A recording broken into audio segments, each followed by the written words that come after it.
Hello everyone, एक बार फिर से आपका AW365D पे हार्दिक अभिनंदन है। आई होप कि आप लोग सभी लोग स्वस्थ होंगे, अच्छे होंगे। मैं भी अच्छा हूं और इसी के साथ हम क्या करते हैं, आज की कॉन्सेप्ट की शुरुआत करते हैं। माय फ्रेंड, जैसे कि आप जान रहे हैं कि यहाँ पे आपके सामने स्पेशली जो क्लास 12th में बच्चे हैं, 10th में है, जिनके एग्जाम में आपके ट्रांसफॉर्मेशन ऑफ सेंटेंसेस के यहाँ पे एग्जाम्पल आते हैं कि कैसे एक सेंटेंस से दूसरे सेंटेंस में चेंज करेंगे और कैसे उसका क्या रूल्स होगा। तो आज का जो हमारा टारगेट रहेगा हमारे स्टूडेंट, वो हमारा क्या रहेगा कि कैसे हम असर्टिव सेंटेंस से इंट्रोगेटिव सेंटेंस में चेंज करेंगे। मैंने लास्ट क्लास में आपको बताया था इसका पार्ट 1, जैसा कहीं ना कहीं पार्ट 1 आप क्या कर चुके हैं, देख चुके हैं कि कैसे असर्टिव और नेगेटिव सेंटेंस को एंड कैसे सेंटेंस में अगर नेवर गिवन रहेगा तो कैसे हमारे स्टूडेंट हम क्या करेंगे, वहां पे कैसे उसको चेंज करेंगे एक सेंटेंस से दूसरे सेंटेंस में, ये आपको बता दिया गया है। आज का जो आपका कॉन्सेप्ट रहेगा, यानी कि आप देखेंगे पार्ट 2 असर्टिव और इंट्रोगेटिव सेंटेंस के कॉन्सेप्ट का। और आज का जो कॉन्सेप्ट हमारे डियर स्टूडेंट ना, बिना समय गवाए हम लोग क्या चलते हैं, यहाँ पे कॉन्सेप्ट की तरफ चलते हैं, क्योंकि कहीं ना कहीं कॉन्सेप्ट सीखना बहुत जरूरी है। और जो कॉन्सेप्ट है हमारे स्टूडेंट आपका क्या रहेगा, कॉन्सेप्ट ऑफ एक आपका है यहाँ पे नो।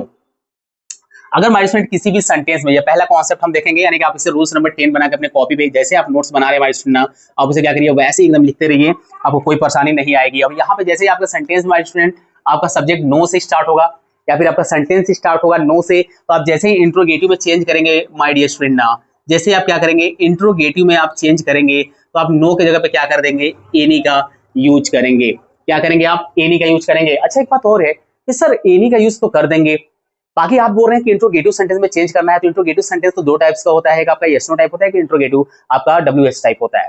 तो यस नो टाइप इंट्रोगेटिव जो सेंटेंस है हमारे फ्रेंड, हमेशा हम इसी के साथ क्या करते हैं, सपोर्ट लेकर इसका यूज करते हैं। लेकिन एक चीज याद रखिएगा कि इंट्रोगेटिव सेंटेंस में आपका क्या होता है, सबसे पहले हेल्पिंग वर्ब होता है और देन आफ्टर सब्जेक्ट होता है, प्लस आप वर्ब का जो फॉर्म जैसा गिवन रहेगा हमारे डियर स्टूडेंट, जिस फॉर्म में जैसा यूज होता है आप वैसा यूज करोगे। एंड देन आफ्टर आप क्या करते हैं हमारे स्टूडेंट, ऑब्जेक्ट लिखते हैं और प्लस एटसेट्रा, एट लास्ट आप क्या करते हैं, क्वेश्चन मार्क लगाते हैं।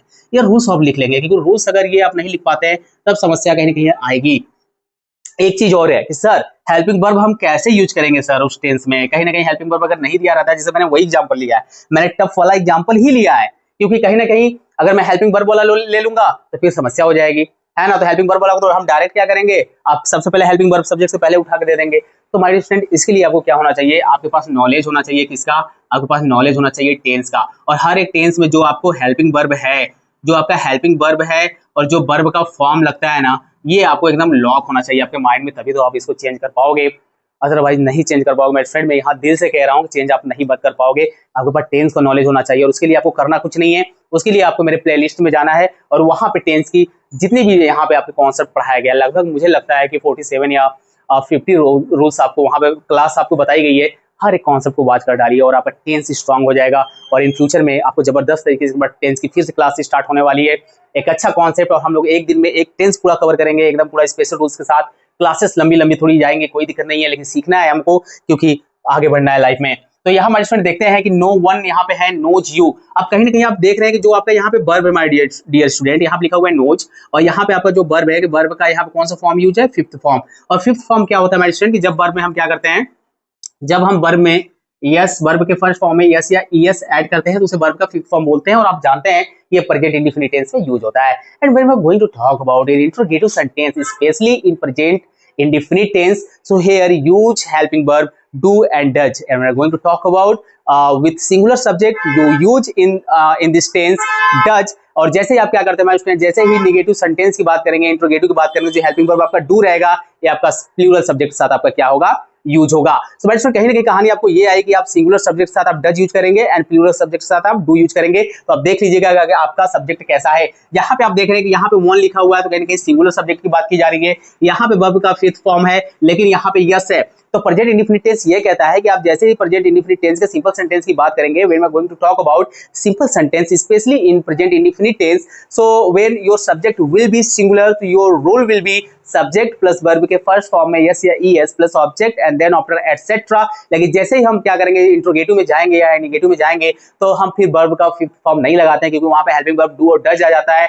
तो इंट्रोगेटिव सेंटेंस में और नेगेटिव सेंटेंस में, तो वहां पे हम वर्ब का फिर फर्स्ट फॉर्म लिखते हैं। ये भी आप याद रखिएगा, क्योंकि यहाँ पे मैं भी यूज करने वाला हूँ। तो यहाँ पे आपने देखा नो, यहाँ पे आपने देखा वन, और मैंने आपको बोला कि नोज है, यहाँ पे वन सिंगुलर है, तो यहाँ पे नोज है, तो ये आपका क्या है, यहाँ पे सिंगुलर है, तो आप लगाइए हेल्पिंग वर्ब डज, क्योंकि आपको यही रूल्स तो फॉलो करना है ना, यही तो रूल्स आपको फॉलो करना है। ठीक है, हेल्पिंग वर्ब मैंने डज लिख दिया।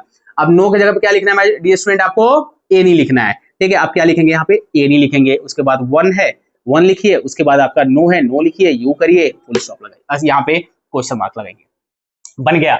इजी है हमारे स्टूडेंट, बहुत ही इजी लग रहा होगा आपको, लेकिन कॉन्सेप्ट आपको टेंस आनी चाहिए। यानी कि आपने बनाया डज एनीवन नो यू। अब देखिए मैंने यहाँ पे वर्ब का फर्स्ट फॉर्म लिखा है, क्योंकि प्रेजेंट इंडेफिनिट ऐसा कहता है कि भाई जैसे ही हम क्या करेंगे, नेगेटिव इंट्रोगेटिव में जाएंगे, वर्ब का फर्स्ट फॉर्म लगता है, और सिंपल सेंटेंस की बात करेंगे तो वहां पे वर्ब में यस या ईएस लगता है। ठीक है, कोई समस्या नहीं है। आइए चलते हैं आगे, देखते हैं कि अगर किसी भी सेंटेंस में, अगला कॉन्सेप्ट हमारे डियर स्टूडेंट कि आपका रूल्स नंबर यहाँ पे मैं रेड से लिख दे रहा हूँ ताकि आपको बेटर तरीके से आप नोट्स अपना बना लें। यहाँ पर रूल्स नंबर 11, जब आपका सेंटेंस क्या होगा, सेंटेंस में एज अ सब्जेक्ट जब आपका क्या करेगा, एवरीबडी से शुरू होगा, तो आप इसके जगह पे हमारे स्टूडेंट जब इंट्रोगेटिव में जाएंगे चेंज करने के लिए, तो आप यहाँ इसके जगह क्या करेंगे, हु का यूज करेंगे। बाकी आपको वैसे ही क्या करना है, यहाँ पे यूज करना है हमारे स्टूडेंट। आइए देखते हैं कैसे। यहाँ पे भी आप देख रहे हैं, यहाँ पे लिखा हुआ है लाइक्स, प्रेजेंट इंडेफिनिट है मेरे भाई, है यहाँ प्रेजेंट इंडेफिनिट, ठीक है। हु, अब यहाँ पे सिंपल लिखिए, हु सिंगुलर है तो आप क्या लगाएंगे, यहाँ पे डज, ठीक है, हु डज। यहाँ पे लाइक है तो ओनली क्या करेंगे, अब आप लाइक लिखेंगे, टू बिकम ग्रेट, ठीक है। आप क्या करेंगे, यहाँ पे क्वेश्चन मार्क लगा देंगे, ठीक है। यहाँ पे लिखा हुआ है फिर नो वन लव्ड यू, अब यहाँ पे V2 फॉर्म है, फिर से एक्सप्लेनेशन हमारे डियर स्टूडेंट आपको सुनना पड़ेगा। यहाँ पे पास्ट इंडेफिनिट टेंस क्या कहता है कि जैसे ही बात करोगे मेरे सिंगुलर, जब मेरा सब्जेक्ट क्या होगा, सिंगुलर होगा या प्लूरल होगा, doesn't matter in simple sentence. यानी कि अफर्मेटिव सेंटेंस की बात करेंगे आप पास्ट इंडेफिनिट में, तो आपका सब्जेक्ट सिंगुलर होता है या प्लूरल होता है, वर्ब का सेकंड फॉर्म यूज करते हैं। जैसे ही नेगेटिव में जाओगे हेल्पिंग वर्ब डिड आता है, और इंट्रोगेटिव में जाओगे तब भी हेल्पिंग वर्ब डिड आएगा, और इन दोनों के साथ क्या करोगे आप, सिंगुलर सब्जेक्ट हो या प्लूरल सब्जेक्ट हो, दोनों के साथ आप डिड लगाएंगे, वर्ब का फर्स्ट फॉर्म लगाएंगे नेगेटिव में एंड इंट्रोगेटिव सेंटेंस में। ये आपको याद रहना चाहिए। तो यहाँ पे नो है, कोई दिक्कत नहीं है, वन है, ओके, इससे हमको कोई मतलब नहीं है। लव्ड है तो इसका मतलब इनके पास्ट को शो कर रहा है। डिड, नो की जगह पे आप क्या करोगे, एनी लगाओगे, डिड एनीवन। अब आप यहाँ पे ओनली लव लिखोगे, हिम है, हिम लिखो, क्वेश्चन मार्क लगाओ, कहानी खत्म। अब बताओ कोई प्रॉब्लम है क्या हमारे स्टूडेंट? लगभग आप, मुझे लगता है कि यार 5 to 6 मिनट में ही आपकी क्या हो जा रही है, पूरी कहानी यानी कि रूल्स समाप्त हो जा रही है। और बताओ इसमें क्या प्रॉब्लम है? अगर आपसे कोई ये हमारे स्टूडेंट कह दे, आपसे कोई ये बोले कि आप क्या करेंगे। अच्छा एक चीज और हमारे स्टूडेंट की, यहाँ पे आपको निगेटिव ये चीज देखना है कि जब हु लग गया ना, तो यहाँ हमारे स्टूडेंट आपको क्या करना है, निगेटिव बनाना है, क्योंकि यहाँ पे सब्जेक्ट है नहीं। तो हु डज, यहाँ पे आप क्या करेंगे, नॉट लिखेंगे, ठीक है। यहाँ पे इसको करेक्ट कर लीजिए, who does not like to become great, क्योंकि आपके मीनिंग में चेंज नहीं होना चाहिए, आपके मीनिंग में चेंज नहीं होना चाहिए, ओके। और यहाँ पर स्टूडेंट आप देख रहे हैं कि यहाँ पे जैसे आप हेल्पिंग वर्ब प्लस सब्जेक्ट लगाते हो, तो एवरीबॉडी के केस में जो आपका रूल्स बन के आएगा वो आप यहाँ पे लिख लीजिए हमारे स्टूडेंट, क्योंकि आपके लिए इजी रहेगा। एवरीबॉडी जैसे ही आएगा, अगर आप हु लगाएंगे ना, हु लगाएंगे प्लस अगर हेल्पिंग वर्ब लगा रहे हैं उस टेंस का, तो उसके बाद आप क्या करिएगा, नॉट लगाइएगा, उसके बाद जो आपका सेंटेंस है उसको लिखकर लास्ट में क्या करिएगा, यहाँ पे क्वेश्चन मार्क लगा दीजिएगा, ठीक है। इजी है ना, जबरदस्त कॉन्सेप्ट था हमारे स्टूडेंट, और आप एक बार अच्छे से इसको देख लीजिए। और कहीं ना कहीं अगर आपको क्या हो रहा है, अगर प्रॉब्लम आ रही है, तो अपने क्वेश्चन को क्या करिए, कमेंट बॉक्स में जरूर पूछिए, वहां आपको एक्सप्लेन किया जाएगा। अब इससे बेटर आपको एक्सप्लेन नहीं किया जा सकता। लेकिन अगर माय स्टूडेंट ऐसा नहीं है कि ये सिर्फ सेंटेंस देगा तो आप इसको ऐसे ही चेंज करेंगे। अगर मान लो ये दे दिया और बोलेगा असर्टिव में चेंज करो, तब आप कैसे करोगे, तो जस्ट इसका रिवर्स हो जाएगा।